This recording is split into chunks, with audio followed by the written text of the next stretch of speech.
Na mtazamaji, rais wa Afrika aliyempongeza Rais Samia Suluhu hivi majuzi kwa ushindi wake wa kutatanisha wa 97%. Sasa rais huyo maarufu wa Afrika ameweza kupinduliwa na nchi yake imeweza kuchukuliwa na jeshi. Bonyeza alama like kisha bonyeza neno subscribe na alama kengele chini ya video hii kabla nikutaarifu ripoti hizi kwa kina na kwa undani zaidi.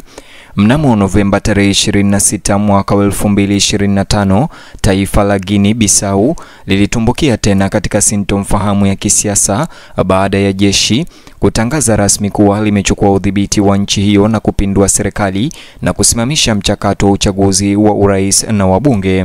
Tukio hilo lilitokea siku tatu tu baada ya uchaguzi uliokuwa na ushindani mkali katika nchi hiyo ya Afrika, Guinea Bissau, mara moja kuwa ukumbusho wa changamoto za muda mrefu ambazo zimeikumba nchi hiyo tangu uhuru mwaka 1974. Unyakuzi huo wa jeshi ulitokea ghafla huku milio ya risasi ikisikika karibu na ikulu ya rais mjini Bissau. Wanajeshi walifunga haraka barabara kuu zinazoelekea ikulu na maeneo mengine ya kimkakati katika jiji hilo na kusababisha mamia ya wakazi kukimbia kwa hofu walipokuwa wakitafuta usalama baada ya jeshi kupindua serikali. Kilichoanza kama asubuhi ya kawaida jana, mara moja kiligeuka kuwa machafuko, na mapigano hayo yalibadilisha jiji zima kuwa eneo ambalo lilionekana kuwa eneo la vita, ambapo hadi wa leo jeshi hilo bado limechukua mamlaka na kuweza kumuondoa rais madarakani. Kufikia sasa rais anayeondoka Umaro Sissoco Embalo bado hajulikani aliko, licha matarajio kwamba angeanza muhula wake wa pili baada ya kushiriki katika uchaguzi huo uliokumbwa na utata. Kutoweka kwake kumezidisha sintofahamu na kuzua maswali mazito kuhusu usalama wake binafsi na mustakabali wa uongozi nchini.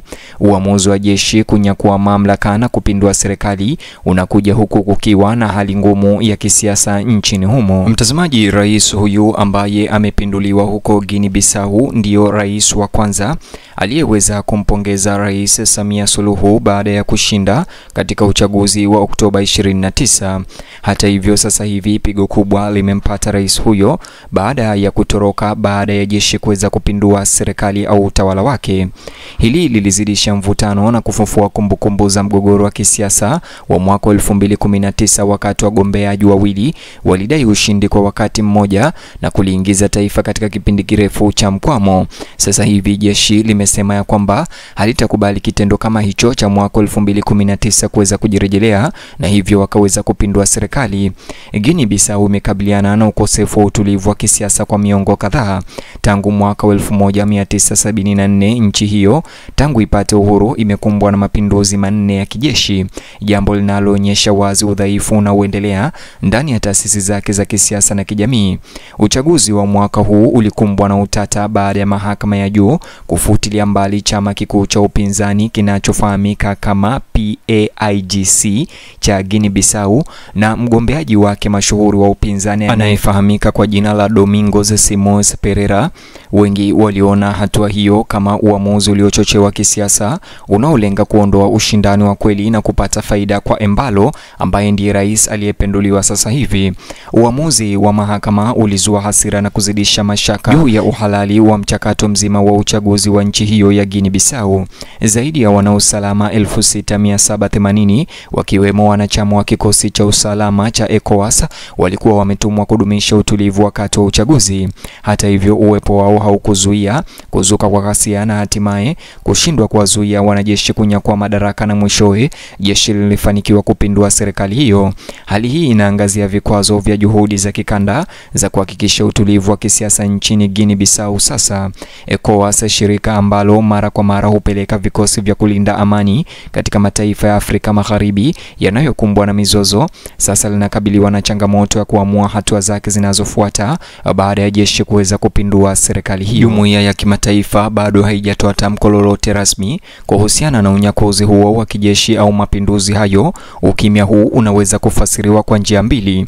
Aidha, mamlaka za ulimwengu na mashirika ya kimataifa bado yanatathmini hali kabla ya kutangaza misimamo yao, au kuna hofu kwamba kujibu haraka kunaweza kuzidisha hali ya kisiasa na kijamii ambayo tayari ni dhaifu nchini Guinea Bissau.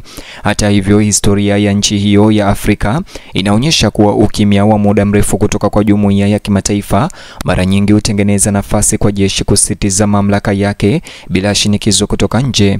Maendeleo haya yana madhara makubwa kwa watu wa Guinea Bissau. Kwanza, mapinduzi hayo yameongeza hofu na kutokuwa na uhakika kuhusu mustakabali wa taifa hilo. Wananchi wengi walikuwa na matumaini kwamba uchaguzi wa mwaka huu ungeleta mabadiliko na kuimarisha taasisi za kidemokrasia. Badala yake sasa wanajikuta wamenaswa kwa mara nyingine tena katika mzunguko wa mapinduzi na utawala wa kijeshi. Pili, kuyumba kwa kisiasa kunaweza kudhuru uchumi wa nchi hiyo, kwani hali kama hizo kwa kawaida hudhoofisha imani ya uwekezaji na kuvuruga shughuli za kila siku za kibiashara. Kisiasa, mapinduzi hayo yanaonyesha udhaifu mkubwa wa taasisi za kidemokrasia za Guinea Bissau. Tume ya uchaguzi, mahakama ya juu ya vyama vya kisiasa, vyote vimeshindwa kutoa mfumo ulio wazi na wa kuaminika wa utawala. Kwa waigizaji wa kikanda na kimataifa, mapinduzi yanaleta changamoto kubwa. ECOWAS na Umoja wa Afrika lazima sasa waamue ni hatua gani za kuchukua ili kuzuia Guinea Bissau kutumbukia zaidi katika utawala wa kijeshi na ghasia za muda mrefu.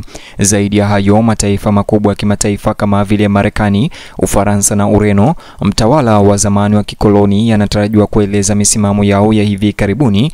Maamuzi yoyote watakayofanya yatakuwa na athari kubwa kwa mustakabali wa Guinea Bissau na kwa utulivu kote Afrika Magharibi. Tukiangalia nyuma, historia ya taifa yenye matatizo kama Guinea Bissau, mapinduzi haya ya hivi punde si ya kipekee.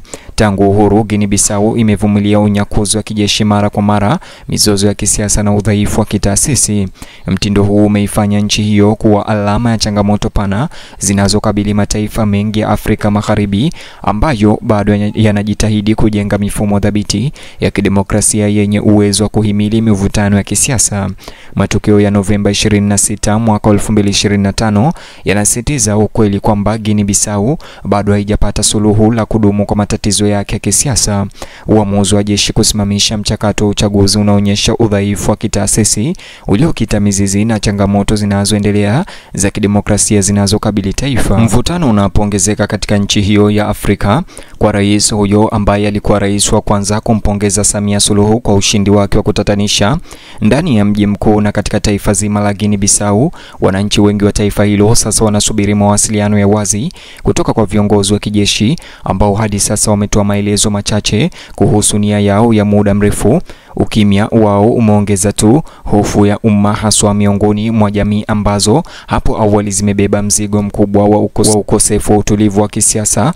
Kutokuwepo kwa uwazi kunatishia kupanua mgawanyiko uliopo kati ya raia na uongozi wa kijeshi unaodhibiti sasa.